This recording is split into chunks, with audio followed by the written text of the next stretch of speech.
ও sheet, এই মেয়ে তুই কে? আমার দামি ড্রেসটা নষ্ট করে দিছিস, দেখে চলতে পারিস না? স্যার আমি আপনাকে দেখতে পাই না। এই তুই কে? এই বাড়িতে কি করিস? আমার আম্মু এই জায়গায় কাজ করে। কি হয়েছে মা?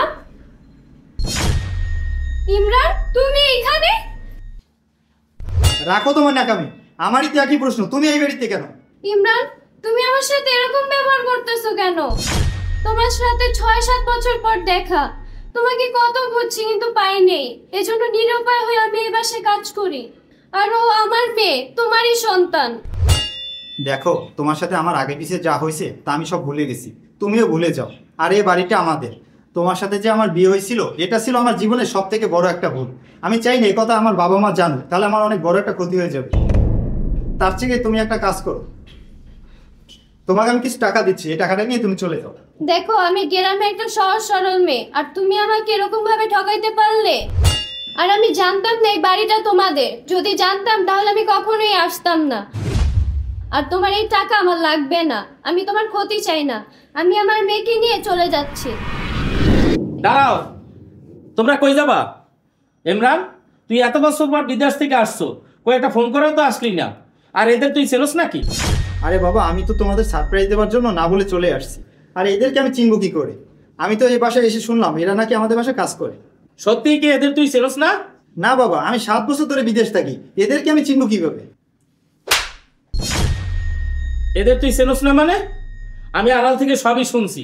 এই মেয়ে তো তোর বিবাহিত স্ত্রী। তুমি কই, এদিকে আসো।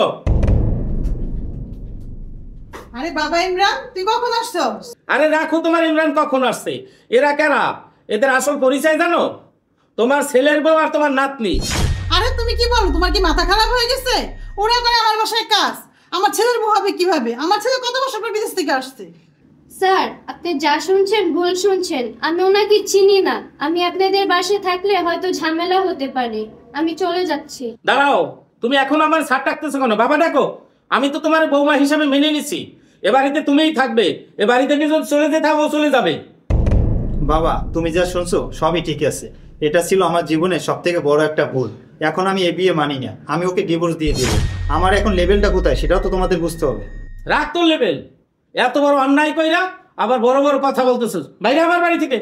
তার মানে ও আমাদের বৌমা, ওকে আমি বৌমা হিসাবে মেনে নিচ্ছি। তুই বাসা থেকে বের হয়ে যা, আমার বৌমা কোথাও যাবে না। তোর মতো ছেলে আমার বাসার দরকার নেই। বাবা মা সরি, আমার ভুল হয়ে গেছে, তোমরা যেহেতু মেনে নিছো আমিও মেনে নিলাম, আমাকে তোমরা মাফ করে দাও। আরে বৌমা কি করতেছে? আরে বৌমা ওঠো, তোমাকে আমি বউ হিসাবে তো মেনে নিচ্ছি।